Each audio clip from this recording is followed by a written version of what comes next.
दोस्तों कितनी प्यारी घर की बनाई नान रोटी बनकर तैयार हैं। पिछली वीडियो में मैंने पनीर के साथ इसको बनाया था, लेकिन वीडियो लंबी होने की वजह से मैंने दूसरा वीडियो बनाया है। हेलो दोस्तों, स्वागत है आपका हमारे चैनल पर। अब आ ही गए हो तो खाना खा के जाना। दोस्तों यहाँ हम बनाने जा रहे हैं नान रोटी। यहाँ पर लिया है मैंने 250 ग्राम मैदा, उसमें आधा चम्मच डाला है बेकिंग सोडा, आधा चम्मच नमक,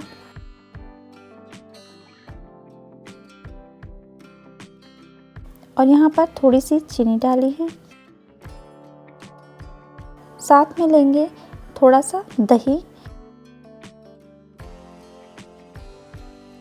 आधी कटोरी यहाँ पर मैंने दही लिया है और इसको अच्छे से मिला लेंगे। इसको मैंने 1-2 बार ही ट्राई किया है। अब लेंगे थोड़ा सा पानी और इसमें डाल के हाथों से गूंद लेंगे।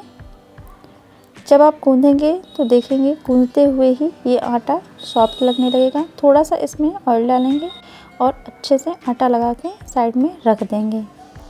10 मिनट के लिए उसको रख देंगे। उसके बाद आप पीढ़ा लेंगे। यहाँ पर मेरा पीढ़ा गीला था और मैंने जल्दी से सुखाने के लिए गैस पे रख दिया, पूरा ब्लैक हो गया है।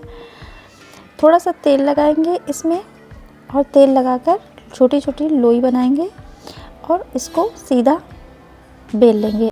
आप किसी भी तरह से बेल सकते हैं। मैंने इसको ऐसे बेल लिया है। मैंने यहाँ पर लोहे के तवे में बनाया है, आप कढ़ाई भी यूज़ कर सकते हैं। यहाँ पर लोहे का तवा लिया है और उसको गरम करके उस पर इसको डाल के पहले देखेंगे। हल्का सा पानी का छींटा डाल के तब डालें ताकि वो चिपक जाए। उसके बाद इसको पलट के गैस के ऊपर पकाएंगे, जैसे कि रोटी पकाते हैं, लेकिन दूर से पकाएंगे क्योंकि बहुत जल्दी जलता है ये। और उसके बाद धीरे से इसको पलटेंगे। कितना अच्छा बन के तैयार है।